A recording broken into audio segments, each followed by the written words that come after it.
Hey everybody, thank you for joining me for another episode of Total Ramblings. It's a beautiful day. It's Monday the 16th of December 2024, and at the risk of being repetitious, he was on the wrong side of the road. At the risk of being repetition, that's not the repetitious bit, but he was on the wrong side of the road. It's exactly 1 year since Liz was first taken into hospital. I would say about this time last year, that would have been about the time where I had 2 ambulances outside my house. And I spent the rest of the day in my pyjamas at the hospital, feeling very crappy because I was convinced that I'd given Liz this bug that I'd picked up myself in London. I was convinced this was all my fault. Should have got her up earlier.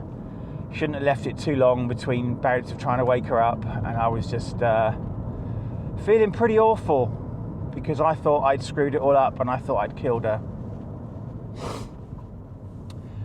And now, exactly a year later, I have just left the bunker and I'm on my way to pick her up from the hospital and finally, after a year, bring her home. I won't lie, I'm a bit scared. I've been living on my own basically for a year. The kids haven't been home. Alice basically lives with her boyfriend now. Anthony basically lives with his grandma now. It's been a very long time since all 4 of us were under the same roof at home.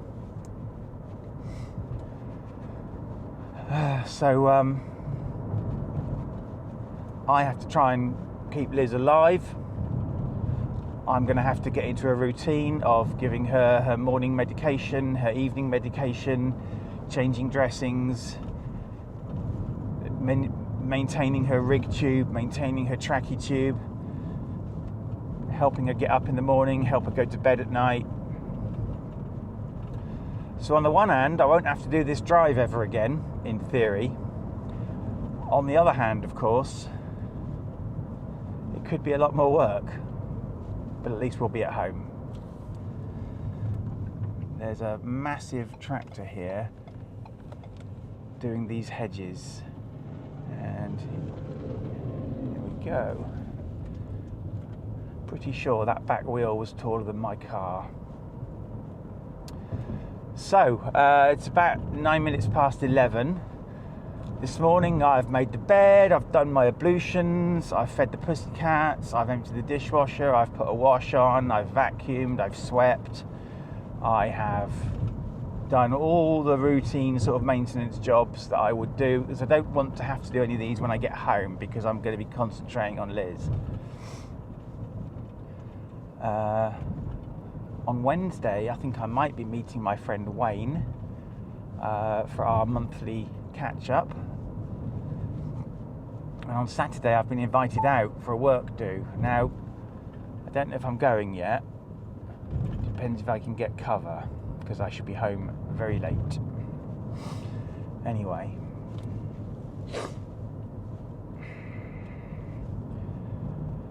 There's a bunch of stuff I have to remember to do. I've got to pick up Lizzie's blanket. We've got to make sure Ralph comes with us. We've got to collect all her bits from around the room. Most of it was brought home yesterday.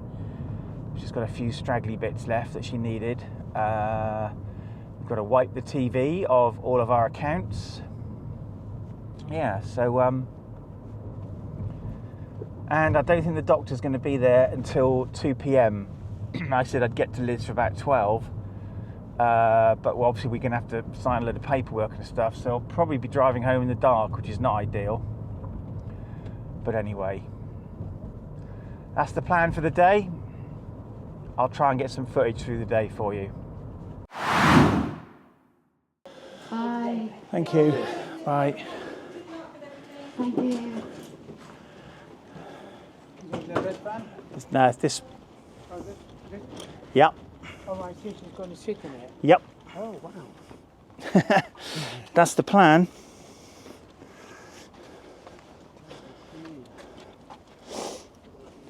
But you've done it before? Not Or was it the first time? Not since February. be all right, won't you? Yeah. Okay. Sorry.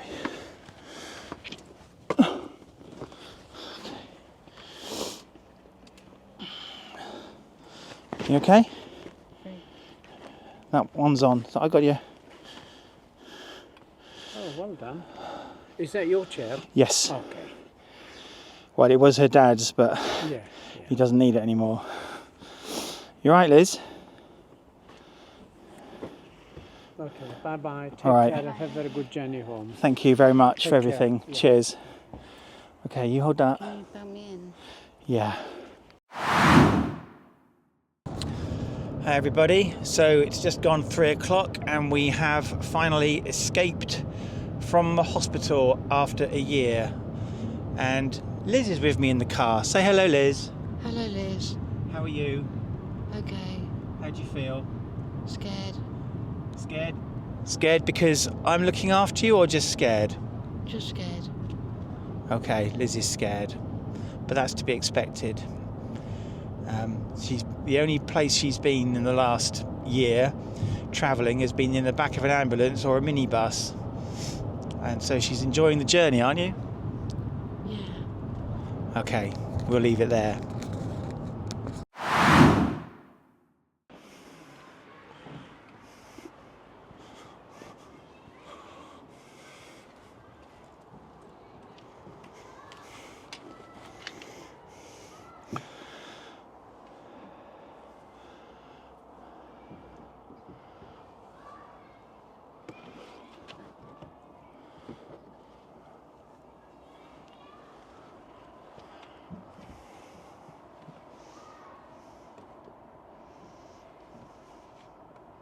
I can't do this one.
Ty Whisper keeps doing that.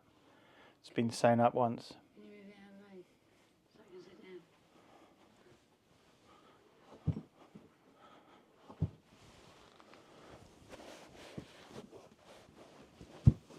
Is that right?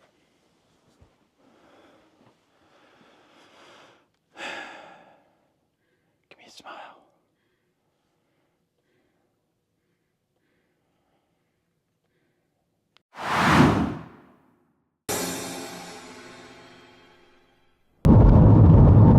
Well, it's Wednesday evening now, and there have been some significant developments.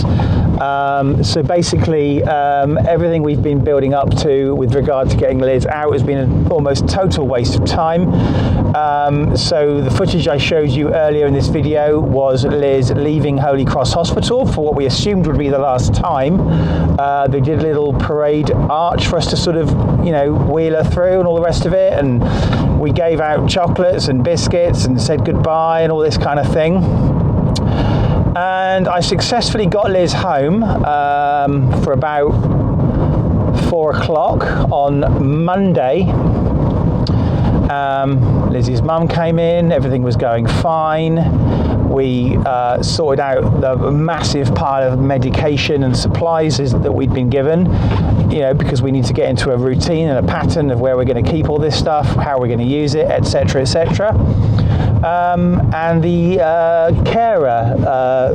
carers, Judith and Simbi, came in, and I showed them around the house and introduced them to all the facilities, and we went through the routine, blah, blah, blah, and we got Liz in bed, and everything was fine.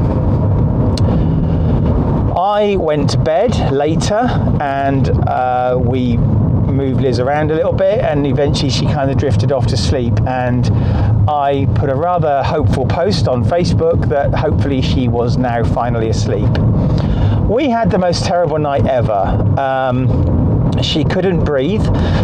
She kept having to get off to the end of the bed and sit up so that she could catch her breath. I gave her a suction, I gave her a nebulizer, but the one thing that we are missing is oxygen.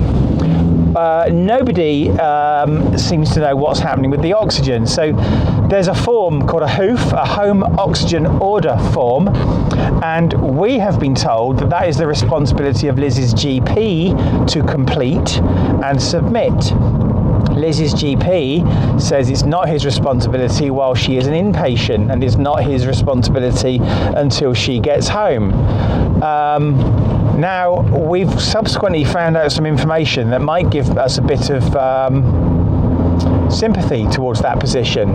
Anyway, Tuesday, I am back at work. The carer came in, Liz had breakfast, but she spent the whole day obsessing over her oxygen saturation levels, which were sitting at 83, 84%. Now, obviously, 100% is the ideal. I typically get sort of 97, 98, 99 whenever I try. Liz's target is about 90% because with the myotonic dystrophy, her lungs just don't work as well as they should. Anyway, I rang 111 and I asked them for advice. They told me to go to the local pharmacy for oxygen. I went to the local pharmacy. They looked at me like I had two heads. No local pharmacy will supply oxygen. They just don't do it. So I popped next door to Liz's surgery and asked them about this HOOF referral. Now what happened was, on Friday I engaged with the respiratory assessment team at the hospital, and they had no record of a previous HOOF being supplied. So one was done literally during the discharge meeting that we had on Friday.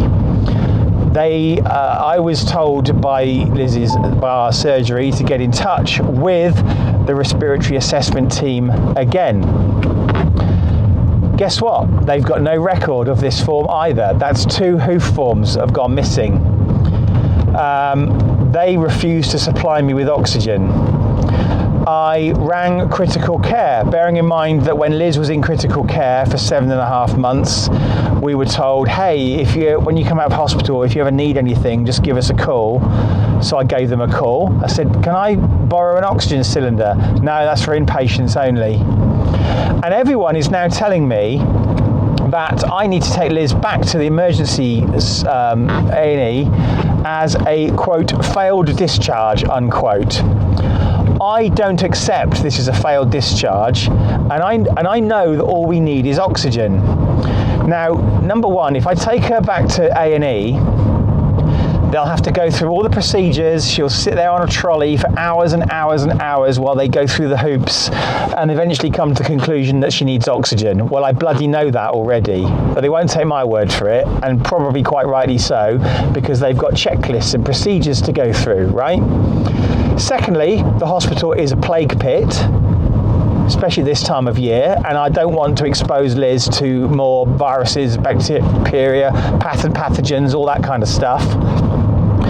Thirdly, I know for a fact that the hospital is full. Hampshire, Basingstoke and North Hampshire Hospitals Trust, or whatever it's bloody called, have declared a critical incident, and the hospitals are full. There is no room. So essentially taking her there would just be another burden on the NHS. Also, of course, Liz would be getting stressed out all the time that she's sitting there. So she's stressed at home, and then the lack of oxygen is adding to that stress, so it's feeding back on itself. And then lastly, this is the same hospital that said they wouldn't resuscitate or intubate Liz if she went in with a prior diagnosis of myotonic dystrophy, and I'm not taking that risk. So my plan was that we would sit it out at home, we'd spend the evening downstairs, Liz would sit in her chair upright where she seems fine and relaxed and stable, and we would sit it through, and we would wait until 2 o'clock today when her GP was due to visit her. However, in the meantime, at the back of my head, I've got all these recommendations that I take her back to A&E as a failed discharge, and of course all these things are on the record now, and if anything happened to Liz and I failed to do so, then I'd probably end up going to prison, and I don't really want to go to prison. So I decided that in fact the best place for her would be Holy Cross Hospital, where we just left the day before. So I took her back last night. We packed a small bag of stuff. We dropped her off. Well, I didn't drop her off. I took her there. She was back in her old room. She's on oxygen, and the numbers were looking good. I stayed the night. With her. I slept in a chair with a blanket over me, listening to somebody screaming down the hallway all night, going ow, ow, ow, ow, ow, all that kind of stuff. Liz seemed to have a good night, and we basically then had the hospital administrator come in, and despite the fact that she knew Liz was coming, was basically trying to tell me that we shouldn't have gone there without going through the proper procedures. Well, I don't care about that anymore, because the proper procedures aren't working. We're not getting what we need. We're not getting the oxygen. I phoned around and visited so many places yesterday, and nobody is either willing or able to give me oxygen. I found a firm in Staffordshire that does oxygen generators, and they gave me a quote of £800 for the equipment and £500 to deliver it yesterday for a same-day delivery.